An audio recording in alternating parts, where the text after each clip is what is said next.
দার্জিলিং ট্যুরে আজ হচ্ছে আমাদের দার্জিলিং থেকে তাবাকশি চলে যাওয়ার দিন। এটা ছিল সকালের ভিউ। আমাদের হোটেলের ব্যালকনি থেকে পুরো দার্জিলিং শহরটাকে ঠিক এইরকম দেখতে লাগছিল। সেদিন আমরা যদিও কাঞ্চনজঙ্ঘা এখান থেকে দেখতে পাইনি, কিন্তু আমরা দাওয়াইপানিতে কাঞ্চনজঙ্ঘা আগেই দেখে ফেলেছি। যাই হোক, ব্রেকফাস্ট সেরে আমরা গাড়িতে চেপে যাই। রাস্তাতেই পড়েছিল সীমানা ভিউ পয়েন্ট। আমরা গাড়ি থেকে নামিনি, গাড়ির ভিতর থেকেই দেখেছিলাম। তারপর আমরা সেই দিনই গিয়েছিলাম পশুপতি মার্কেট। পশুপতি মার্কেটে সেরকম কোনো ভিডিও নেওয়া হয়নি, কেননা ওখানে পড়ছিল সেদিন খুব বৃষ্টি। তো বৃষ্টিতে সেইভাবে ভিডিও আর কিছুই করা হয়নি। টুকটাক সেখান থেকে কিছু জিনিস কেনাও হয়েছিল। রাস্তায় পড়েছিলাম জ্যামে, আর তখনই এই সুন্দর ভিউটা দেখতে পেয়েছিলাম। সেই দিন আমরা পুরো রাস্তাটাই এরকমই কুয়াশা পেয়েছিলাম। ওখান থেকে ওইটুকু বাড়িটা দেখা যাচ্ছে না। এরপর আমরা চলে যাই লেপচা জগৎ। সেদিন আমাদের সাইট সিনের মধ্যে শুধু লেপচা জগৎটাই ছিল। পুরোটাই এরকম পাইন ফরেস্ট, আর তার মধ্যে ঢুকে যাচ্ছে এইভাবে মেঘ। এর যা সৌন্দর্য, তার 1% বোধ হয় এই ফোনের ভিডিওতে আসেনি। এই লেপচা জগতের আলাদাই সৌন্দর্য। এই সৌন্দর্য চোখে না দেখলে বোঝা খুবই মুশকিল। এরপর আমরা আস্তে আস্তেই চলে যাচ্ছি তাবাকশির উদ্দেশ্যে। তাবাকশি অনেকটাই নিচে, সেই জন্য ঠান্ডাটা অনেকটাই কম এখানে। আর তাবাকশিটা পুরোই একটা চা বাগানের মধ্যে অবস্থিত ছোট্ট গ্রাম। আর আমাদের হোমস্টেটাও ছিল এই রকম সুন্দর চা বাগানের মাঝখানে।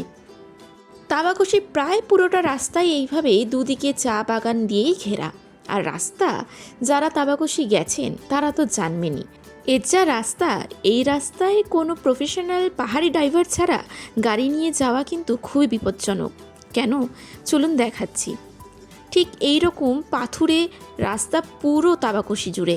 কারণ আমরা যত নিচে নামছি তত রাস্তা এইভাবেই উঁচু নিচু। আর তার আগে বৃষ্টি হওয়ার জন্য রাস্তা পিছলও আছে বেশ।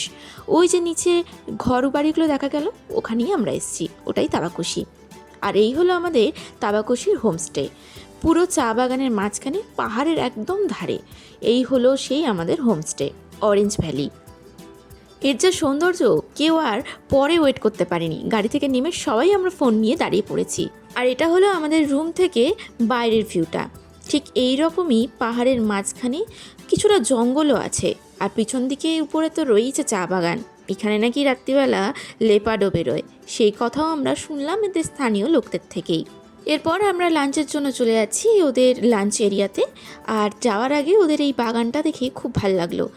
এটাই হলো এই হোমস্টের সিটিং এরিয়া। এখানেই লাঞ্চ, ডিনার, ব্রেকফাস্ট সবের জন্য এখানেই আসতাম। এইভাবেই এখানে চেয়ার টেবিল করা রয়েছে। আর ঠিক এই রকম ছিল বাইরের ভিউটা। এরকম ভিউ দেখতে দেখতে খাওয়া মজাই আলাদা। এরকম হলো ভিতরের ভিউটা। এরকম পাশে একটা বেসিন আছে। আর পুরোটা খুব সুন্দরভাবে ওরা সাজিয়ে আমাদেরকে খেতে দিত। প্রতিটা হোমস্টেরই ব্যবহার খুব ভালো, খাওয়া দাওয়ারের কোয়ালিটিও খুব সুন্দর। আর মানুষজনদের কথা তো বলারই নয়। আর এটা হলো আমাদের সন্ধ্যাবেলার স্ন্যাক্সের আড্ডা। আর তার সঙ্গে তো চলছিল গান, নাচ। আর এরপরেই আমরা ডিনার সেরে একবারে চলে যাই রুমে, কারণ পরের দিন সকালবেলাই ছিল আমাদের দার্জিলিং ট্যুরের লাস্ট দিন। তাই আমরা সবাই তাড়াতাড়ি খেয়ে শুয়ে পড়েছিলাম। এই হলো পরের দিন সকালের তাবাকশি থেকে ভিউটা। সকালে রোদটাও খুব সুন্দর ছিল।